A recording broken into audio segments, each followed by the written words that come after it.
Hi, it's Anne from Unity Physiotherapy and Wellbeing. I thought I'd do a quick video with some tips for end of year reflections because it's that time of year and I thought it might be helpful. So, also, I'm going to make some suggestions for how you can use those reflections for moving into the following year. Before I share the tips, I would like to mention a couple of things. One is it's really important to remember that there isn't a right or wrong. There's not a right or wrong way to reflect, whether that's end of year reflections, whether that's other reflections, and you don't have to do it. Some people don't like to reflect at all, and that's fine. And some people would normally reflect and do an end of year reflection, but for whatever reason right now, it doesn't feel okay, and that is okay. So if you're feeling overwhelmed, for example, it may well not feel okay to reflect, and that's fine, and it may be more appropriate to reach out for some support. So please notice what's okay for you. Remember, there isn't a right or a wrong, and you don't have to reflect.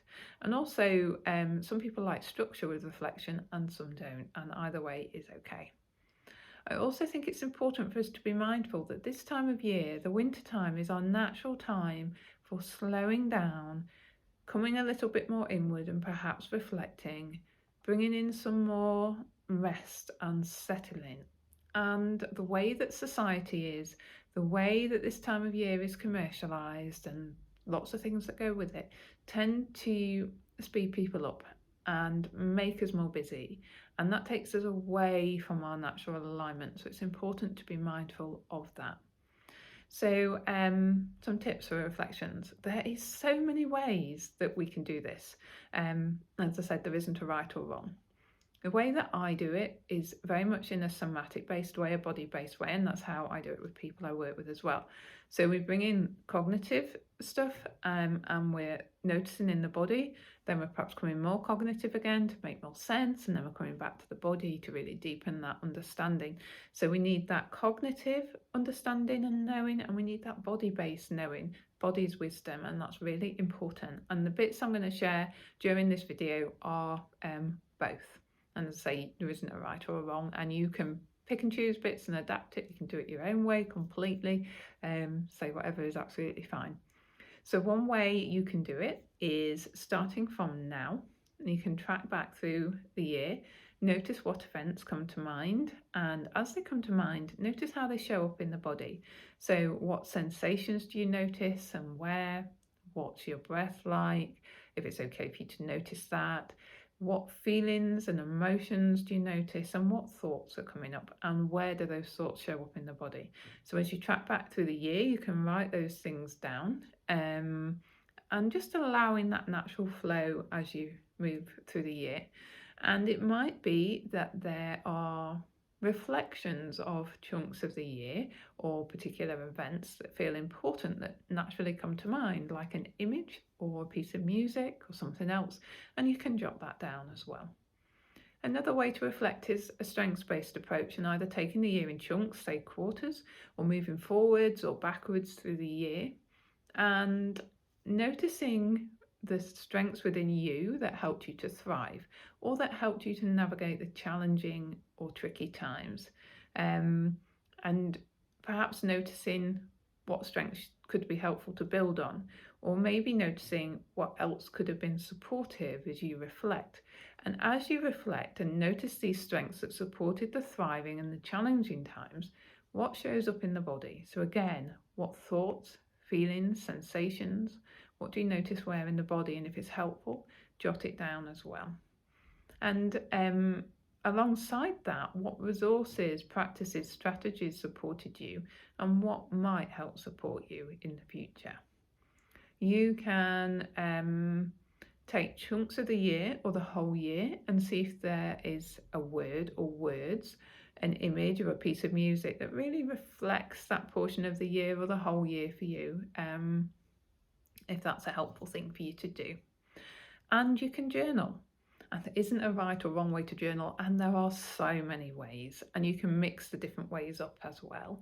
So you can use one of the things that I've suggested of tracking back through the year, noticing the different events that come up, And maybe you choose to focus on the feelings or emotions that come up and journal about that. You could journal with the strengths that have supported you to thrive and to manage the challenging and tricky times. You could journal on things you're grateful for in the year. You could free flow journal. So you would have the intention to reflect on the year, simply hold that intention and free flow. Don't edit it, simply writing, but noticing what's coming up in the body as you do. So taking some pauses and noticing as you go along. So there isn't a right or wrong way to journal, and you can you can bring that in with the things I've suggested, or you can do your own way of doing it. One thing I didn't mention actually is some people like to have a ritual before reflecting, and that can look like so many things. It can look like lighting a candle, setting up a particular space and really being mindful and present when you're doing that. It can look like doing a meditation or yoga practice, going for a walk, sitting down with a nice cup of tea and drinking that mindfully first. Looks like many things. And then when you've reflected, you can use that to support moving into the following year. And one of the things you can do is consider what it might be helpful to let go of and what it might be helpful to take into the following year. And if there are some things you want to let go of, again, there's many ways to do this. You can write it down and then you can throw it away. You can even burn it. You can have a ritual and light a candle. You can do a movement practice. You can do a yoga practice. There's many ways that you can do it. You can go out in nature. And then looking at what you want to take forwards. What is it helpful for you to build on? Maybe what strengths do you want to build on? What would you like to invite more of into life? And one thing I suggest, and I use myself, is choosing a word or words of the year for the following year as a focus.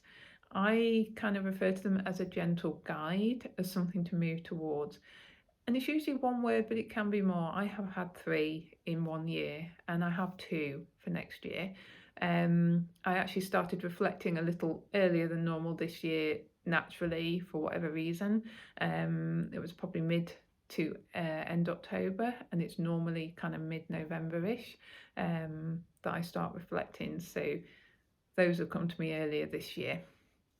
So when you've reflected, one of the ways you can do this is writing words down that come to mind that would be helpful to invite more of into life, that would support you in some way, that would help you to thrive and manage challenges, that are nurturing, something that you want to build on. Just what feels helpful, and notice how they're coming from the body or how they're landing in the body. Some of them might actually be coming from the body. And you may get a big list, you may get a short list.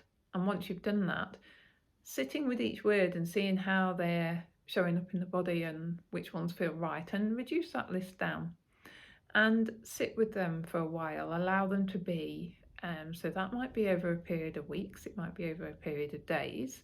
And the right word or words will make itself known from the reflection, from sitting with the words and kind of then allowing them to be, maybe coming back to them now and again.